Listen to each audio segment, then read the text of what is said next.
ગુજરાતના મહેરબાન ગૃહમંત્રી શ્રી હર્ષ સંઘવી સાહેબ તથા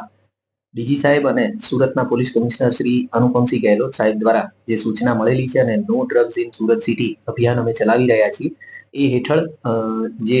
અમારા બાતમીદારો છે એમને અમે એક્ટિવ કરેલા છે, અમારા જે પણ ડી સ્ટાફ છે એમને પણ એક્ટિવ કરેલા છે અને આવી કોઈ પણ બધી જો ચાલતી હોય તો એને નેસ્ત નાબૂદ કરવાનું જે અભિયાન અમારું ચાલી રહ્યું છે એના ભાગરૂપે ગઈકાલે એક બાતમી મળેલી હતી કે ઓરિસ્સાથી ટ્રેનમાં 2 ઈસમ અને એક મહિલા